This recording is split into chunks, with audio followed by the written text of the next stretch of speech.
I'm Dr. Seth Koch. And I'm Dr. Jeff Bowersox. And we're here today to talk about KCS and create a teaching video for anybody that's interested in learning how to do parotid duct transpositions. But let's first talk about the disease, Jeff.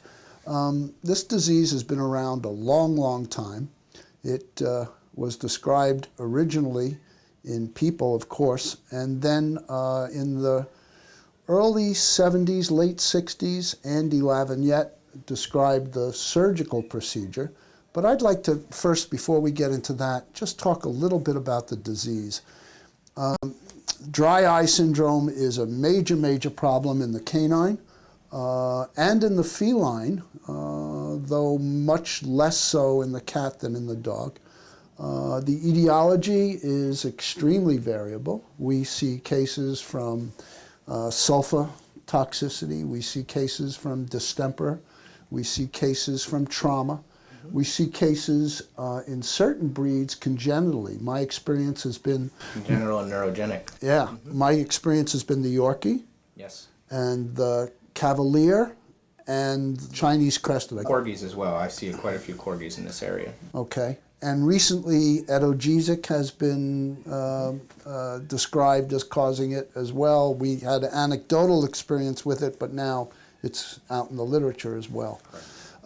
The sulfa drugs, the little puppies that have been treated with the antiparasiticide containing sulfas have come down with it. I think, as a general statement, iatrogenic is probably high up there. The removal of the accessory lacrimal gland by the general practitioners who say, quote unquote, I've never had a bit of problem.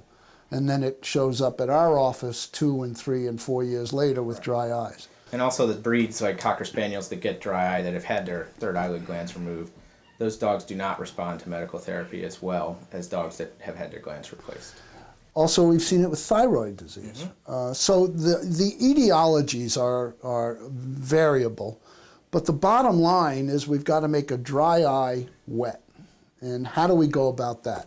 Well, the medical therapy involves the lacrimal gland stimulants, and Rene Caswan in the, I guess it's the late 70s, early 80s, was able to show that cyclosporin was effective in as a lacrimal gland stimulant. And recently, tacrolimus has been shown to be a lacrimal gland stimulant. In the early 70s, we used to use pilocarpine orally as a parasympathomimetic, stimulate the salivation, stimulate vomiting, diarrhea, and possibly death, but also stimulated tear production.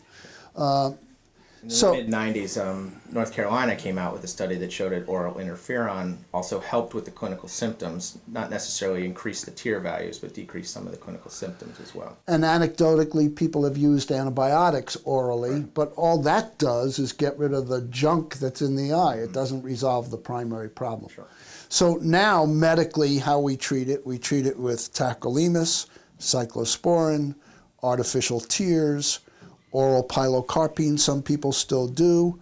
Oral interferon. Oral interferon. Some people have even put Jones tubes into the nasolacrimal ducts to close them off. If you have Schirmer tear tests of 0 to 2 to 3 millimeters, that's not going to make a bit of difference. That's a bigger procedure in humans where they do punctal atresia where they block the nasolacrimal ducts. It works more effectively, but you're right. If there's no baseline tears, it's not going to help these dogs. Moreover, in people, people with Sjogren's syndrome, those folks can walk around with artificial tears in their pocketbooks, and every 10 minutes, if they want to pop a drop, they can. Sure.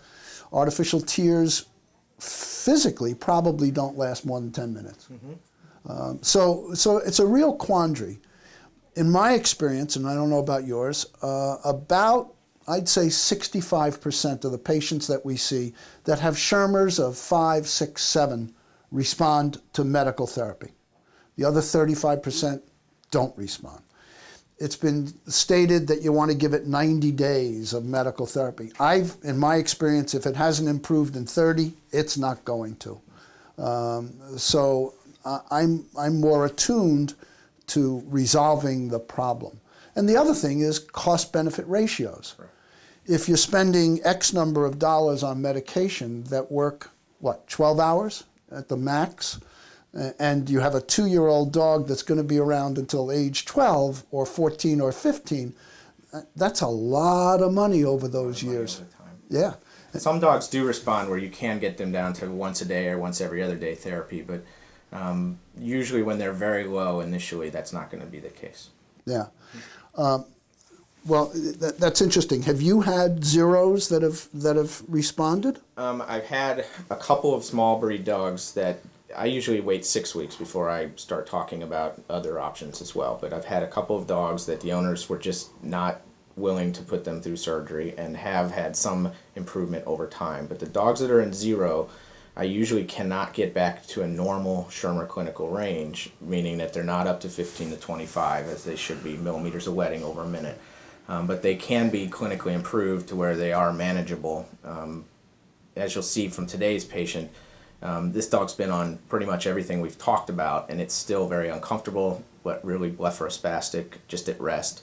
And these owners are very sad and frustrated with the amount of medicines they need to be giving this dog to have pretty poor clinical results. The other thing about medical therapy is we're in the world of DINK, D-I-N-K, double income, no kids, and these people are going to work at 8 o'clock in the morning and coming home at 5 o'clock in the afternoon, and they don't have the time or the energy. So the time commitment to taking care of the patient is minimal.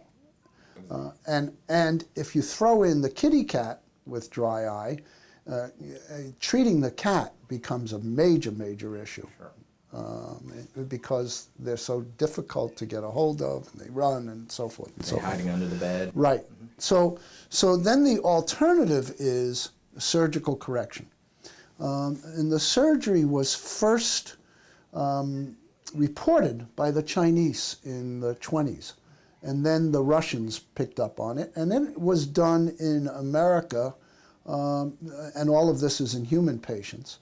But patients eventually started complaining because they were tearing constantly. And then the alternative was to do a dacryocysto-rhinoscopy on these patients so that their tears could go down into their nose. So then instead of tearing, they were sniffing all day long. So it fell by the wayside, and now people use the Jones tubes and artificial tears, et cetera, et cetera. In veterinary medicine, Andy Lavagnette, may he rest in peace, a delightful guy and one of the charter diplomates, reported on parotid duct transposition in the dog, I want to say in the late 60s, early 70s. That was then followed by a paper by Harlan Jensen, who just recently also passed away. And then Colin Harvey and I from the University of Pennsylvania and Gretchen Schmidt and I started writing more and more about parotid ducts. In my experience, I never stopped doing them when cyclosporin came along and tacrolimus came along. It was my experience that, and it's obviously been shown, that not all of them responded. So we're going to show today the technique on a mature boxer dog, and it was your patient, so why don't you tell us about the dog? This is a middle-aged 6-year-old female boxer, and she had inflammatory bowel disease, was treated at the university locally here, and was given several drugs and had endoscopic biopsies and was a confirmed diagnosis of inflammatory bowel disease, and was given several drugs, including sulfa drugs. And unfortunately, she had a drop in tear production very rapidly over about a 2 to 3 week period, became very uncomfortable, had corneal ulcers. We've put her on several different medications to get the corneal ulcers improved, but the dog is still very uncomfortable clinically. And the owners, again, are very frustrated with the time commitment, the amount of medications, and the dog is not herself. She's sleeping more, she's more lethargic, she doesn't want to be up and playing, and it's most likely related to her issues with her eyes. Her inflammatory bowel disease has responded. She's been subsequently transferred off of the sulfa drugs, but that's her clinical history. The interesting thing is when you called me and said it was a boxer, in my mental image, I'm saying, God, we don't see it in boxers. Right. And now it's obvious it was a sulfa toxicity rather than anything else. And I've not ever performed as in a boxer myself, and that's why you're here. Okay, well, there's two techniques, and I think we're going to try and demonstrate both. One is an open technique and one's a closed technique, and depending on how things go, we'll go from there. But let's talk about the success rate. I make the success rate pretty much 100%. 100% of anything is obviously fraught with difficulty, but it's rare that the surgical procedure itself fails. What I do see is the most common complication I see, or side effect, if you will, is calcium deposition on the cornea from the physiologic composition of the saliva as opposed to the tears. And I've seen, as you've reported in one of the corgis that I've done, the sialoliths as well, where they can deposit stones in there, and that can block things. It's not been my experience, and maybe it's because I haven't tried it enough, that the EDTA that's been espoused to treat the calcium deposition has been very successful. Recently, there's been some anecdotal stuff that says 2% ointment instead of drops may be more effective. My contention is if that I have a wet eye with a little bit of calcium deposition and the dog isn't unduly uncomfortable, forget it. The one thing that I do see is the development of a stricture. And what happens there is the duct, as you know, narrows down and you get fibrosis. And I don't think there's ever been an experience that you can't go back in and fix it. It just takes a second surgery. But the thing to do with that is to wait until that duct really, really becomes dilated. And then you can go in and easily fix it. I would say that's variable in my experience, because I've had one dog particularly that was the dilation did not occur for several months after the surgery, but it eventually did, and we were able to correct it. I would say that happens, I'm going to say 5% of the time. 5 out of 100 is probably about a good number. The surgery is very rewarding. In the cat, post-operatively, you do have to supplement because they don't produce as much saliva as the dog. And some people have used tetracycline orally to try and reduce the calcium over a long period of time. Some people have tried to change the diet so that the pH of the tears.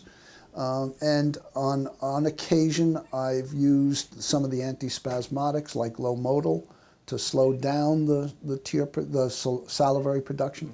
And on rare occasions, I recall one patient who the client complained bitterly that her rugs were getting stained. But you could ligate the duct as well with some silk sutures and narrow it. But generally, I think the surgery is very rewarding, as you do too. And I think it's been underdone.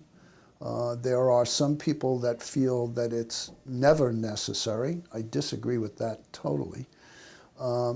What has happened in those cases is that those cases are lost to follow-up. The ophthalmologist sees them, puts them on medication, sees them again 30 days later, maybe there's been some improvement, and says, you got to stay on this forever, and we lose them. So, my clinical experience is I do try to avoid surgery if possible, but again, most of the time, the patients we're dealing, the clients are coming to me saying, this isn't working, we need to do something different. Right. I had a call this morning, a Yorkie that was on tacrolimus that became lethargic and flu-like symptoms from the tacrolimus. I have not seen that before. Have you? No.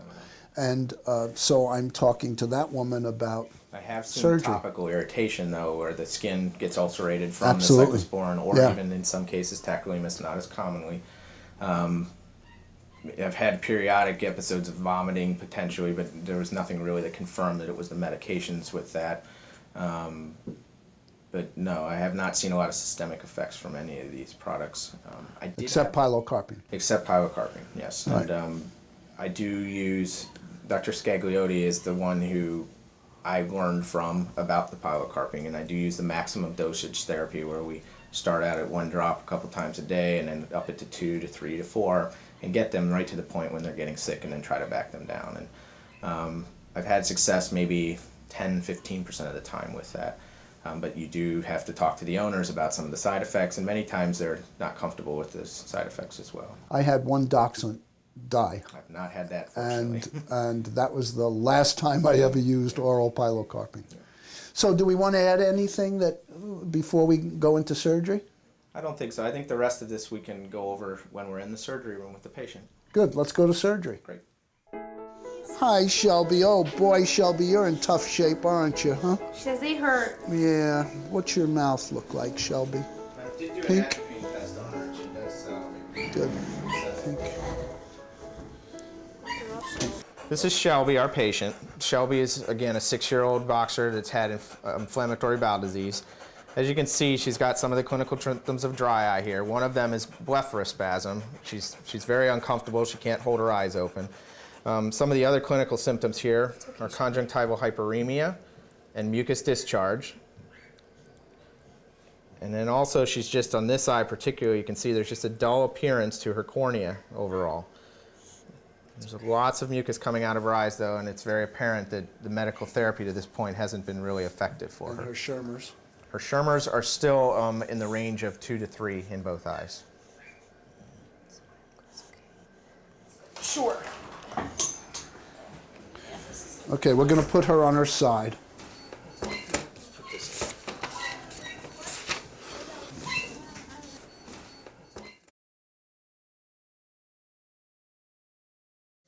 Patient has been anesthetized, and we have prepped it as it was going to be an open technique, in that this hair follicle right here, the parotid duct runs either just underneath that or just on top of it on the belly of the masseter muscle. So we've just prepped an area here which will make an incision later on during the surgical procedure. The pup has been tested by Dr. Bowersox for salivary flow. He put a drop of atropine on his tongue, evaluated the amount of salivation, and it was certainly enough. Instrumentation, what we'll need for this surgery is a couple of tenotomy scissors, 2 hemostats, a variety of forceps, needle holder, and speculum. And that's about it, a couple of sponges.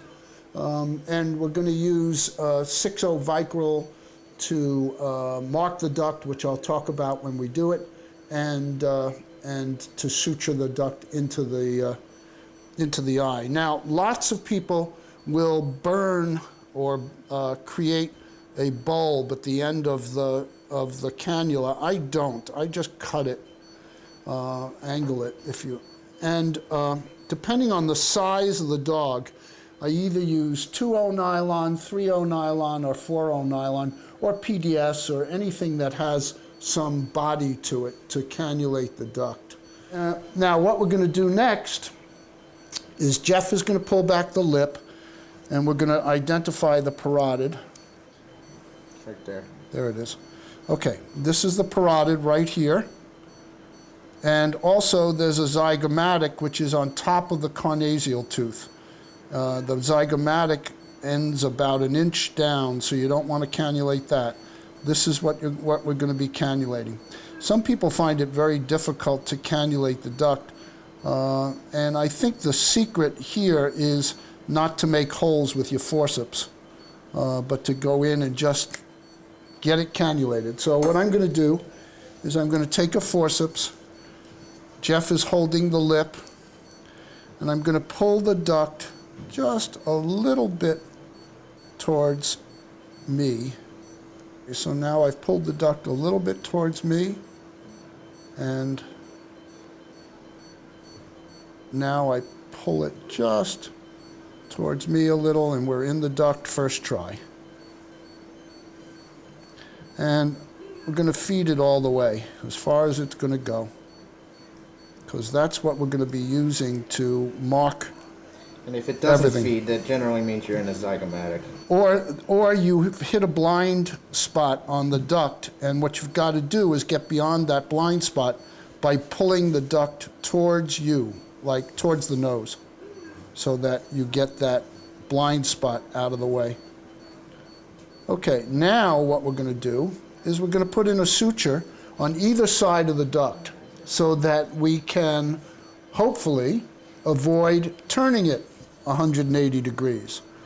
Now, it doesn't mean you can't turn it 360, but certainly it's at least a help in terms of not turning it. So I'm going to use 6-0 Vicryl as a marker. We're going to put one suture long and one suture short. One will go towards the nose when we transpose the duct. The other one will go towards the ear when we transpose the duct. And we'll put both sutures either above or below the duct so that we know the proximate orientation of the duct. And so we're going to put a suture right here.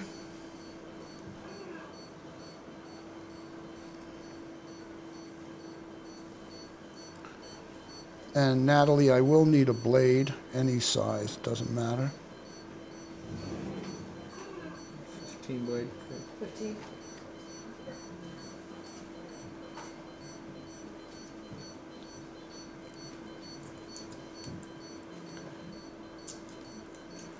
Okay, there's one suture. And we're going to make this the long one, Jeff, so this one goes towards the ear. Okay, when we transpose. And then the short one will go towards the nose. Right? Correct. Okay. And both of them we're going to put just below the duct.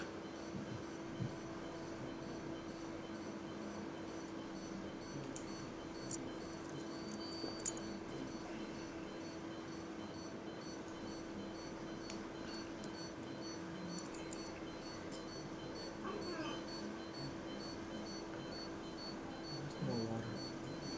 More fluid.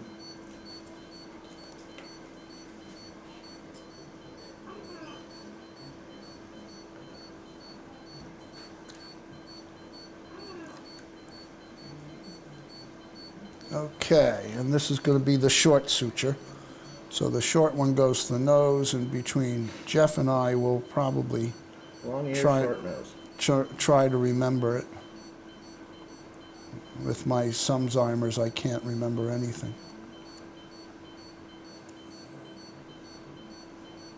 Okay, so we have a short and a long. So now we're ready to make the incision. Any size blade will do. And what we do is we make the incision dorsal to the duct. You know, a millimeter, a couple of millimeters dorsal to the duct. Now, in the cat, you can't make that incision dorsal. You got to make it parallel, because otherwise you'll go right through the duct, and the duct lies very superficially in the cat. So now we'll dissect down to the duct, and I'll use the dental arcade as a sort of a fulcrum. As I put the scissors in, and I go perpendicular and bluntly dissect. Oops, got your stent.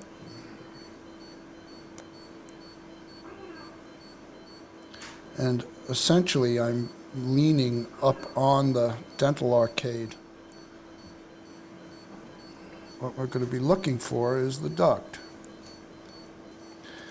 So I'm going to just expand this incision, just a millimeter or two so I can see it better.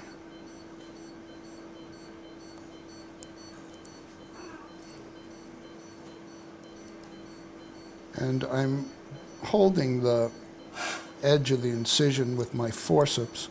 Jeff is blotting. And as you can see, I'm perpendicular to the teeth, and using the teeth as a sort of a something to lean on. Now, I still don't see the duct. Down here in the blood. Okay.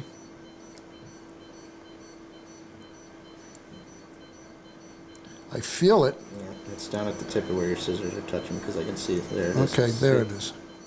Right there. So I'm going to just cut this little area right here.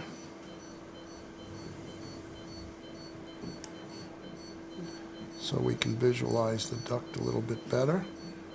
And if you'll blot. And the isolation of the duct really is the whole exercise. After that, everything becomes easy. So now what I'm going to do is I'm going to come perpendicular to the duct on either side of it. And I'm just going to blunt dissect. Now, lots of people use umbilical tape and all sorts of things to hold the duct. That's my experience has been if you just gently hold the adventitia around the duct, you're okay. Now, that bleeding, it's labial blood vessels. A little bit of pressure usually will stop it. Okay, and what I really want to do here is make sure that we've got pretty good isolation so that I can get under the duct, which will be the next step.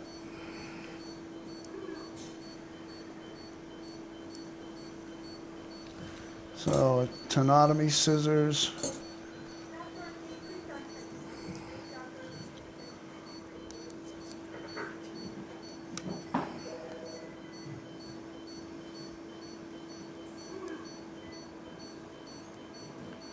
And there I'm under the duct. Now blunt dissect. Now we've got the duct isolated.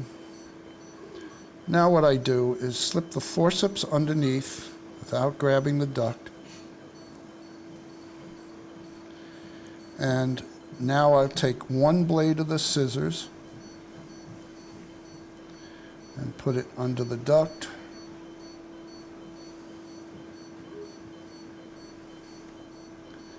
And come over here. And now I've got one blade of the scissors under the duct and one blade on the other side. And I see the long suture. I don't see the short one. It's under your scissors. Okay. So now I'm going to cut across.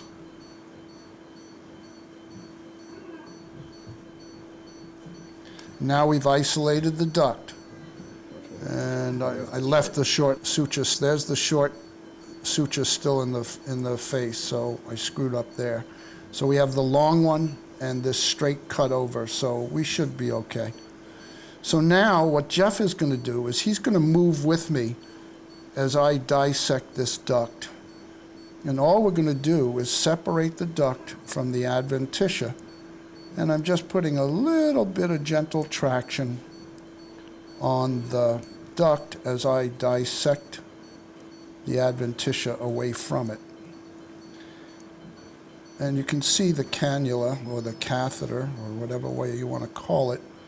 And stent, and right here I'm going to cut this adventitia and continue the dissection, and all he's doing is pulling back the lip as I go so we can visualize the duct as we isolate it. And it's all blunt dissection. What we're doing is just making sure that the duct is free of the adventitia, and we're dissecting it back. Now, for the sake of the surgery, what we're going to do is we're going to make a facial incision on this side, and maybe on the other side as well, but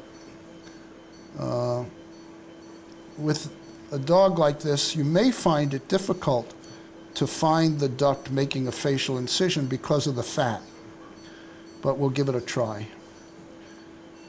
We could, at this point in time, stop the dissection. We've got plenty of duct dissected. We'll just, How do you determine that further? we'll just bring it up here and see that we've got plenty of duct dissected. But we'll keep on going, just to make sure that we have no redundancy. No tension. No tension at all. Anatomically, what you have to watch out for are essentially two things: the buccal branch of the facial nerve and the labial blood vessels, which will really bleed. Okay, so now we're just going to put this down, and we lost the short suture, but we've got the long suture, and we know that the long suture is going to go towards the ear, and we've cut it so that essentially the duct is cannulated from below and the appearance of the duct is square across here. So I don't think we're going to have any trouble figuring out which way is which, and that's the triangle at the top. So now I'm just going to take the duct, and Jeff's going to let go of the lip, and we're going to switch to the side of the face, and we'll scrub that up in a second. But I just want to demonstrate that when I pull this duct, you can get a feel for where it is. Right in there. So, Natalie, would you scrub the side of the face? So that dissection took all of 5 minutes. The average parotid duct, if you don't get unduly uptight about it, probably, I would say 20 minutes to 30 minutes maximum to do one of these. The shortest time I've done one is 8 minutes, but generally 20 to 30 is about right. So now what we'll do is we'll make a facial incision. We'll redirect the light, and I'm going to give a little tug on the duct again, just a little tug. Right along there. So we'll make an incision underneath here.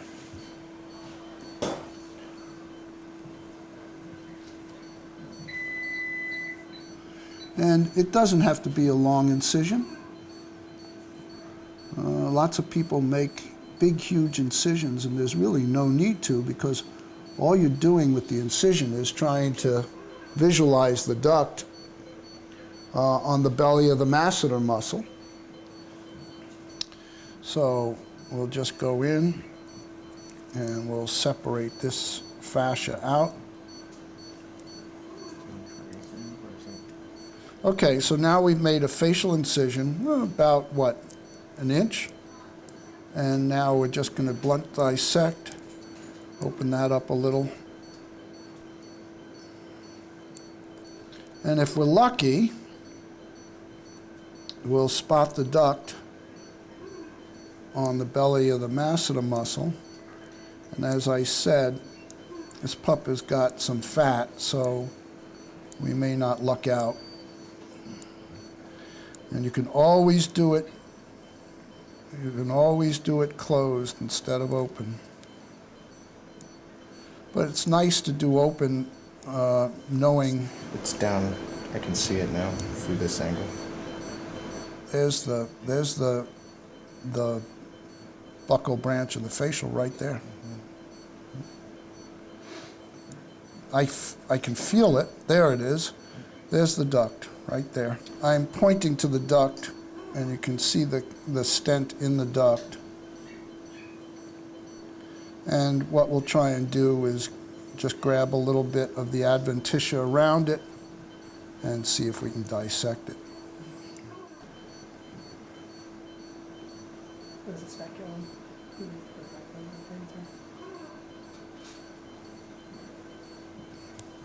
Okay, so the duct, I'm holding essentially the adventitia around the duct.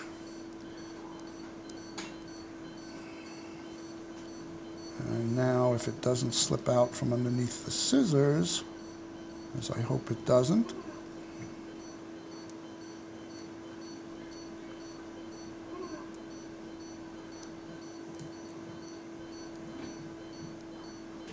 there we go.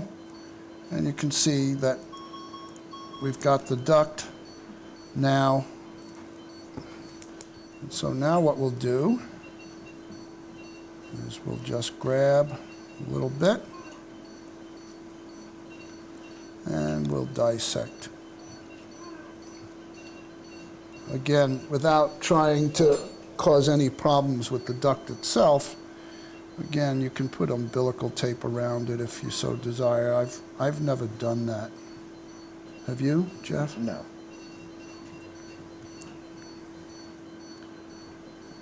So now I'm just going to slip the forceps and continue the dissection. And on a big dog like this, I probably do a closed technique rather than open the side of his face, because most of the time the amount of fat and so forth makes the dissection really a little bit more difficult, not necessary, especially since we've dissected all of that duct, the amount of duct that we dissected. And I'm just going to slip the forceps around a little bit. And just a little bit of tension, not much. So I'm just continuing putting a little bit of tension on the duct, not the duct, but the surrounding tissue. And just dissecting as we come.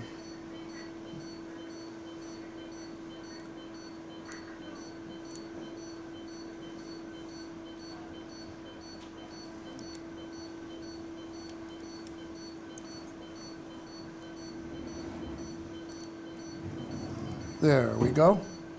So here comes the duct. Lose our stent there. And we'll just make sure we don't lose the stent.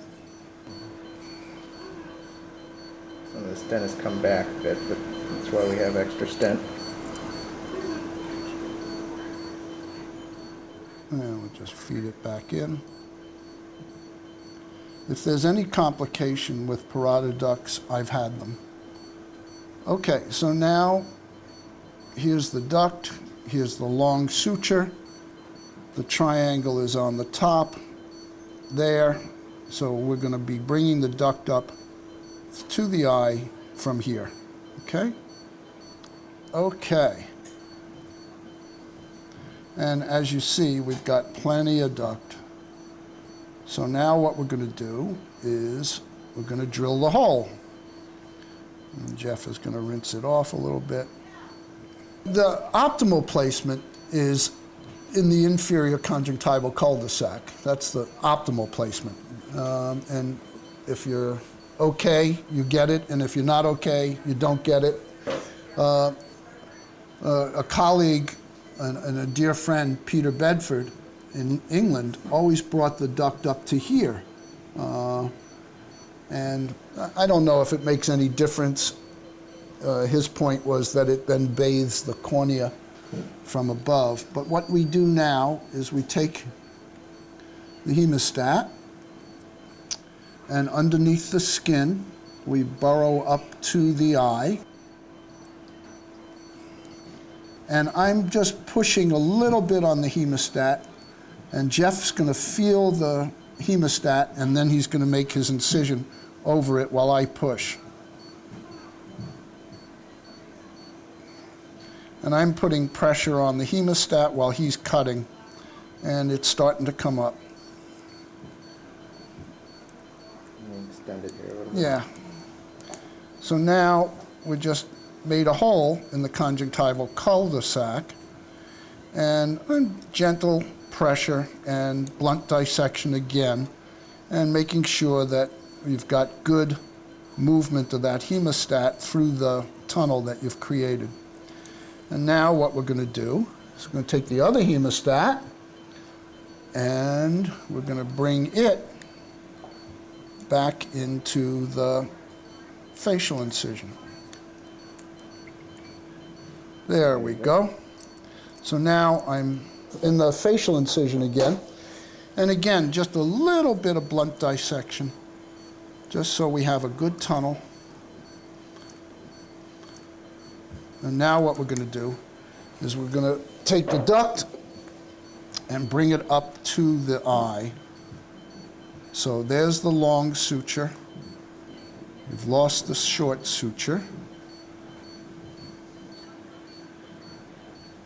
And what we're going to do now is we've got it here.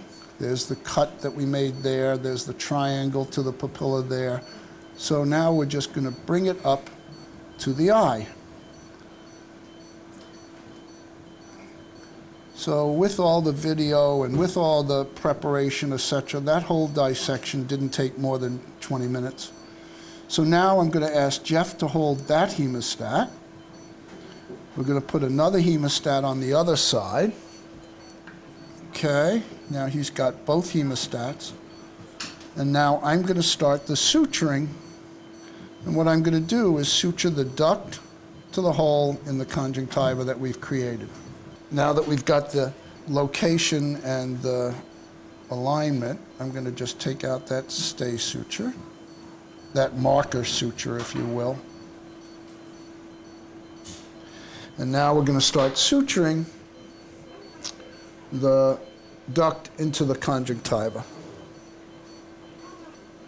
And again, we're using the Sicca that we used as the marker suture. And now coming up to the eye. Okay. And we're going to put suture there. And you can see the duct right there. So we're not anywhere near the duct.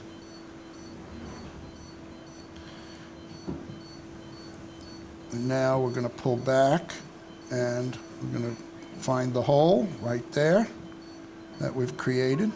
And we're going to just suture to the hole. And then Jeff is going to bring the duct towards me as he's doing right now. And what I routinely do is I just do a continuous suture, but it really doesn't matter as long as you've got the duct. I usually put 4 in each quadrant. So you put 1 in each quadrant? 1 in each quadrant. Okay. I usually try to shoot for 6 o'clock in the cul-de-sac too. But I shoot for wherever the hemostat goes. And what I do is I just do a circle. So lift up towards you, Jeff. And let me pop a suture in there.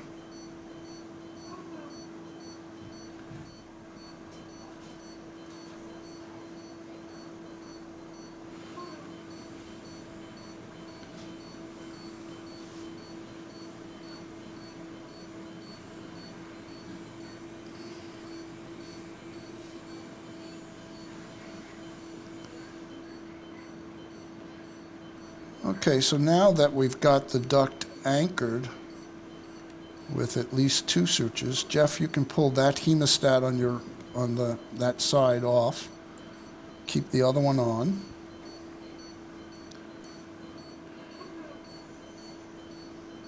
Now I'll come in back here.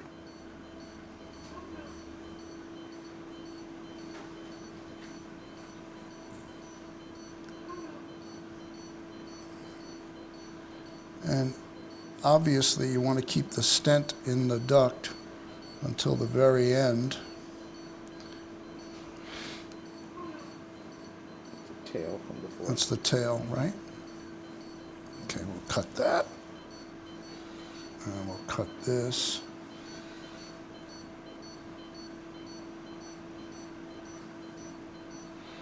And I'll put in a couple more.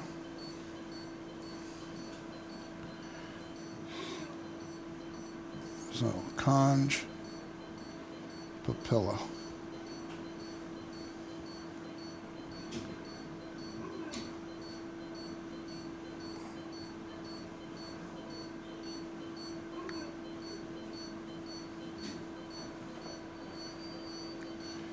Now, if the papilla is way too long, you can always trim it down if you so desire. And I'm just tying to the first suture, the end of the first suture. Okay.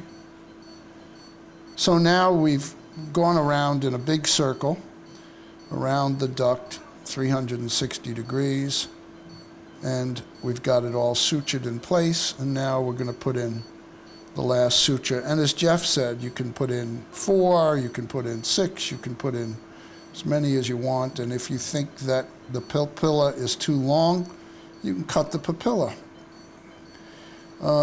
People talk about getting corneal ulcers postoperatively. I see that in the very small breeds when you have put some pressure on the lid margin and the lid may turn in a little bit. In the big breeds, I certainly don't see it. And I'll show you in a second that the duct essentially sits on top of the nictitans, and so the nictitans is going to protect it from creating any corneal ulceration.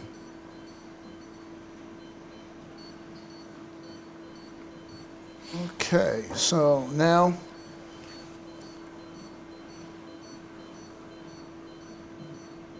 everything here is done, and we'll now just show that the stent is still in place and moves very freely. And you can see that the duct is right here on the third, on this side of the third eyelid, so there's not going to be any irritation of the cornea.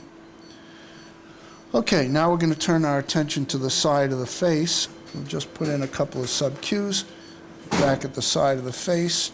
And here, the most important thing is to make sure that you don't go anywhere near the duct.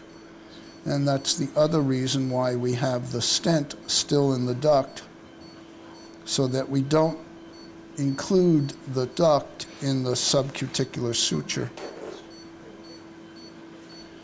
And postoperatively, we put this pup on some oral antibiotics.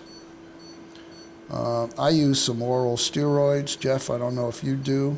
Use Rimadyl generally, or a non-steroidal. Okay. And I also, a little trick I learned from my residency is feed them popcorn or something Popcorn, like that. or the other thing that works is peanuts, popcorn. I like teasing them so that they start wanting the food. The other thing that works is the mini shredded wheats. They're great. Most of the pups really like that. I avoid the milk bone kind of treats, not because they're not good, but because they tend to put weight on them. But the popcorn and the pretzels approach, they don't gain any weight. And what we routinely advise, if the side of the face swells up, and it often does because of that dissection with the hemostats, that they alternate hot and cold packs. And usually the swelling will go down in a few days. The only concern I ever have, real concern, is if we have the duct working and then all of a sudden it stops. I make sure that the client knows not to panic, because we want that duct to dilate before we go back in to find a stricture. But in the big dogs, the incidence of that is much less than in the real small dogs. And I don't know why that happens. I think probably we get more fibrosis in the small dogs. Who knows? This needle is giving me nothing but trouble. You got any feelings about that, Jeff, about the strictures? Mostly the small dogs? The ones that I have stricture problems are mostly related to dogs that I've had trouble dissecting. Okay. And if there's tension at the suture line. Right, you can't have any tension. That's the most important thing. Okay, Natalie, let's close this up with some glue.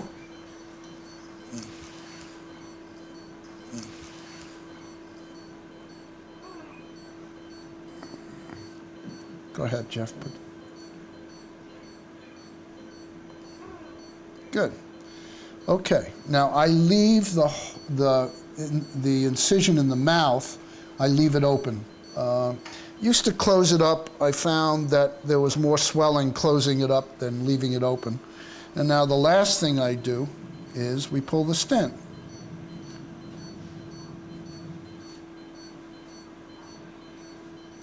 And if you notice, this eye is nice and moist.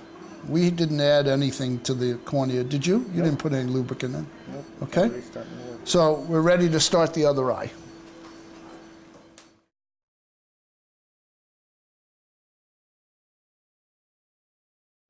Okay, so now we've turned the pup over and we're about to cannulate, put the stent in the parotid, but I wanted to just show you that this is the zygomatic right here, and that zygomatic duct ends about an inch and a half. So if you were to cannulate that, it would go back a little bit and then just stop dead. The parotid looks to be right there. So that's what we're going to attempt to cannulate. I'm going to take the duct and pull it just a little bit towards me and put the stent in, and first shot. I like those first shots, huh? And can we wet that? Good. And now I just pulled the duct a little bit towards me and I'm just feeding the stent into the duct. Okay, we've got the stent in the duct. I'm going to put some marker sutures in again on this side.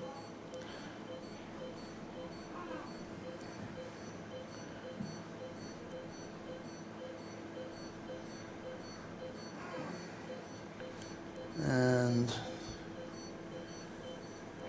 this one's going to go towards the nose, right? So it's short. A little bit, that's it, okay. And now we'll put the other one long. And we're going to do this side closed, since we did the other side open. Put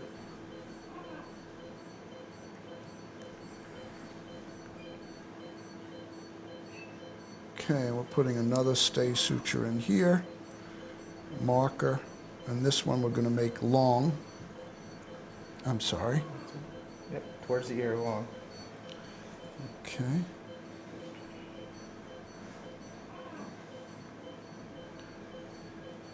And Natalie, can I have a fresh blade, please?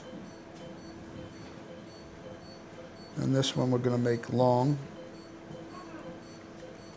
Okay, here we go. So we're going to make an incision a couple millimeters above the duct. And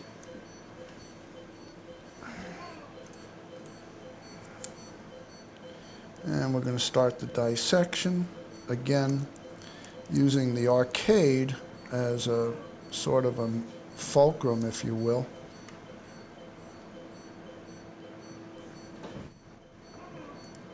Just blunt dissect, blunt dissect.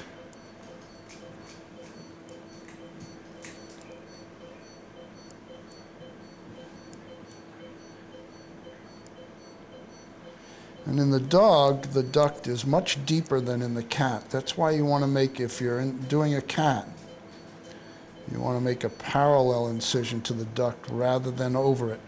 Now I'm going to isolate under the duct.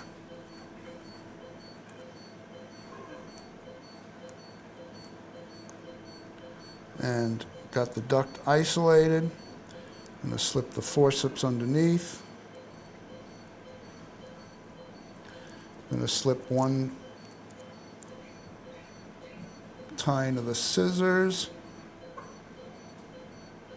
underneath. Now I'm going to pull up underneath, and now I'm going to cut across, and this time I'm not going to cut that marker suture, am I? I don't think I am. Okay, there's the short one, and there's the long one, right? Great. Okay, now we're going to dissect again. And just put some gentle tension on the duct, cut away the adventitia.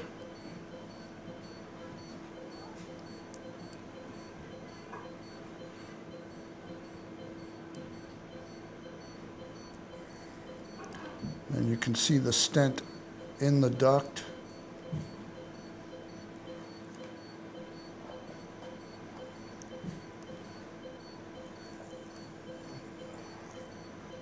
And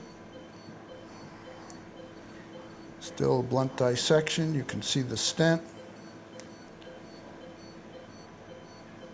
And I'm just going to cut that band of adventitia. And that band.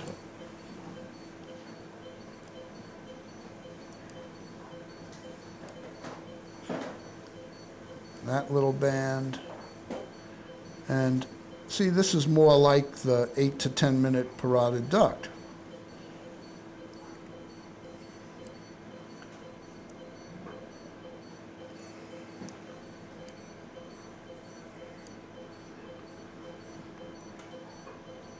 And we can still see the stent. As long as we can see the stent, we're okay. And Jeff is working as I dissect. He's pulling back the lip. Yeah, here's a big labial vessel right here.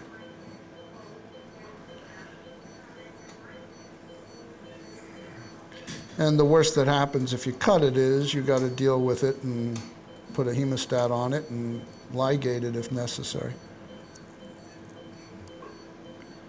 And I'm just putting a little bit of tension on the duct, that's all.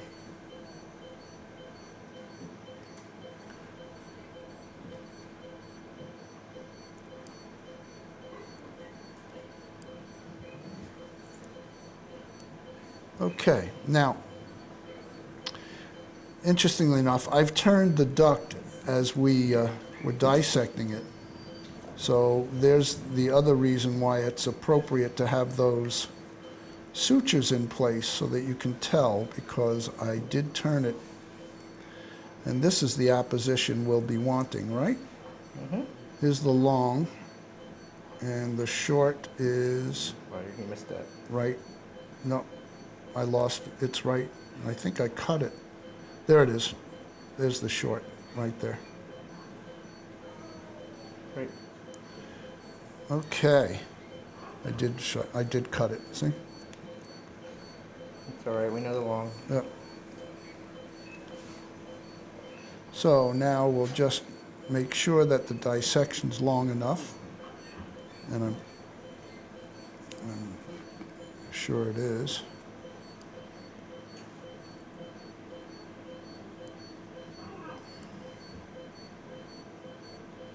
Okay, so now we'll just see where we are. Snap back. Snap back.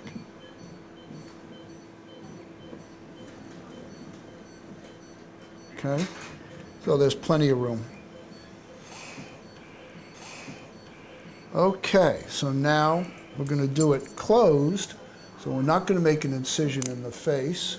We're just going to come up through the oral incision instead of a facial incision. Just wiping some of the mucus out of the cul-de-sac up here.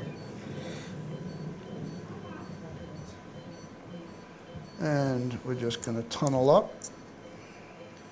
And I'm putting some pressure on the hemostat. Jeff's going to feel it and incise over it.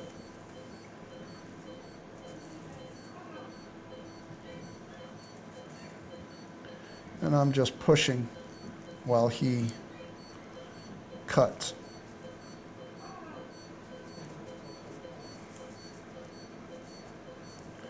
There we go.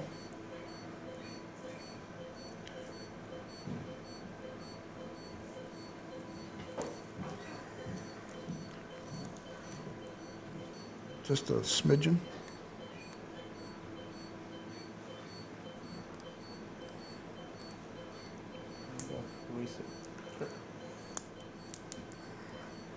Now, when you do it this way, you sometimes get more facial swelling because you're further away from the eye, from the mouth to the eye. And I'm just making sure that we've got good transit and a good tunnel. Now we're going to pass it.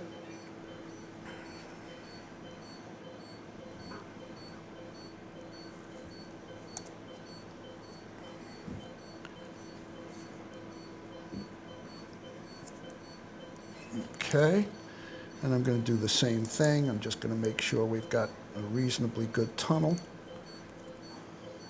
And the side of the face will swell up. There's no doubt about that. And cold packs and hot packs usually do the job. We're doing this close technique because a couple of reasons. One is in the big dog, there usually is lots of fat on the face. Two is this is as effective as long as you don't twist the duct, and it makes for less time, no facial incision, no facial dissection. So it makes it probably a little bit easier, I would guess, but I'm so used to doing it either way that it, okay. So let's see if we've got our apposition now. There's our long suture. And now see, have we turned it? No, this No. is the short was on this side. Right. And the triangle's at the top. Right. Okay, so we're going to put it, the hemostat right there.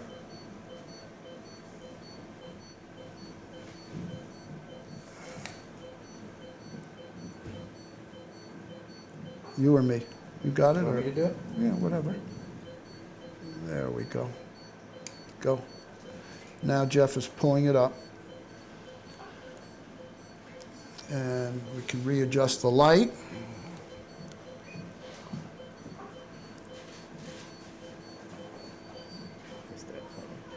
And put the other hemostat on. Good. And we'll take out that little stay suture now. Okay, the marker is out. Now we're going to start suturing into the conjunctival cul-de-sac where we made the hole, which is right there. Okay, so now we're going to start the suture.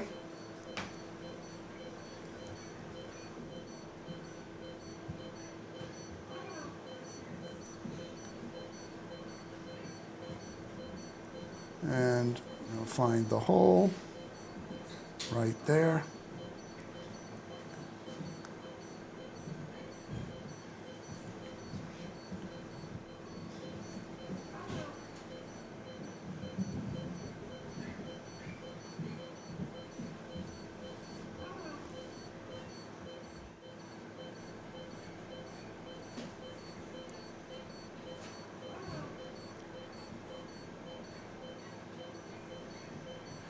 Oh, you know, we failed to mention that when you do this, you certainly want to use loops or magnification unless you're 21 years of age and have 20/20 up close distance, etc., etc. But I use 4.5 on small dogs.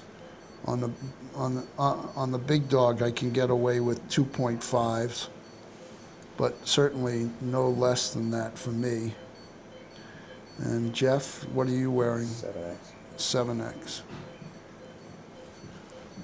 Okay, because what we're going to do here is we've got some of this redundancy here. So after Jeff and I finish this, we'll cut some of that papilla so that there's little redundancy. Yeah. Yeah, no, it's alright. And I'm just doing a 360 here. As Jeff said on the other side, he does 4, 1 on each quadrant.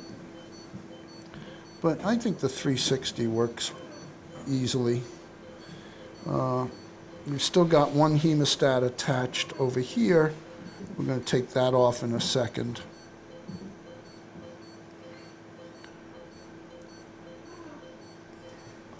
Go ahead and take that one off, Jeff. And we're going to trim both sides.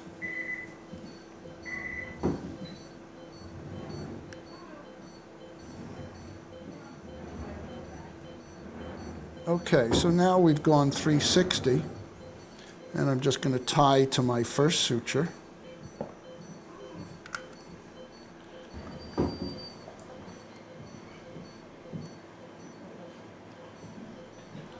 And so now what we'll do is we'll just trim some of this redundant papilla. Without trimming your suture. Without trimming the suture, right.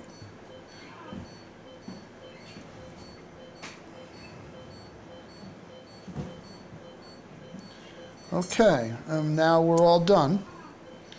And we'll just pull the stent. And again, we haven't added any lubricant to this eye, so it's already getting moist. Some of that's blood, but some of it is not.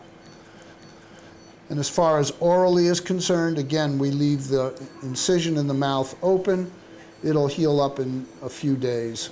I never worry about that. So this eye took maybe 20, 25 minutes. The other eye took 30, 35. And that should be about what it should take with the dissection the way we've just demonstrated. Now, in some cases, I am a little concerned sometimes about cicatricial scarring, so I'll Right. put a temporary tarsorrhaphy stitch, but most of the time I don't. Huh, well, that's good. The other thing is on the very small dogs, when you get this, you may get some of this entropion-ectropion combination. And it may be appropriate to correct it at the same time as surgery. The other thing is that sometimes you get ulcers. And what I have done is I've done a conj flap at the same time as I've done the parotid. Just from the anatomy point of view, the parotid gland sits back here. And the parotid duct comes down across to where we showed on the oral cavity. And what we essentially did all during this surgery was to isolate the duct and then just bring it up so that the pup spits in her eye.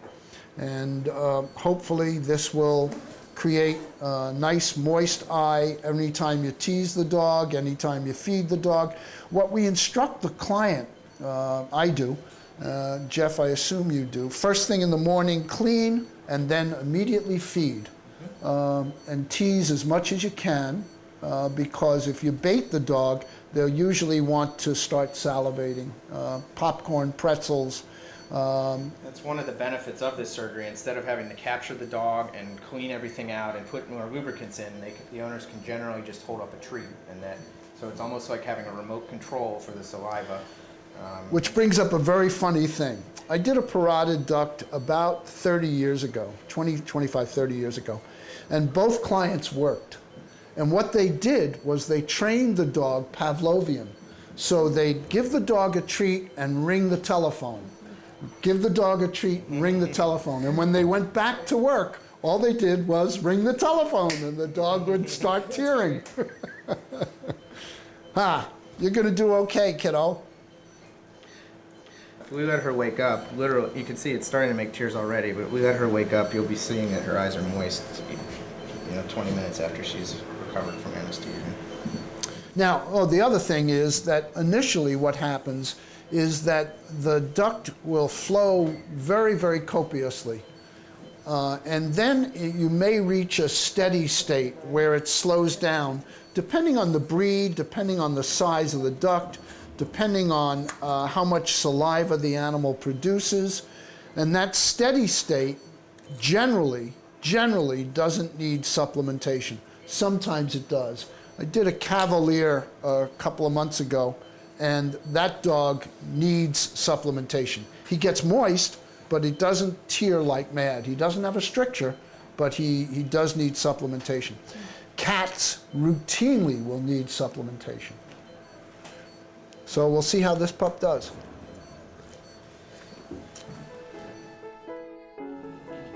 This is Shelby, just less than an hour after anesthesia. She's recovering. As you can see, there's already moisture starting at her eyes. Her face is a little bit swollen. That will be monitored here overnight. One thing I wanted to mention is the importance of having the Elizabethan collar left in place. It's very crucial that the dog doesn't rub excessively at its face and break down any of those small vicral sutures that are holding the parotid duct papilla in place.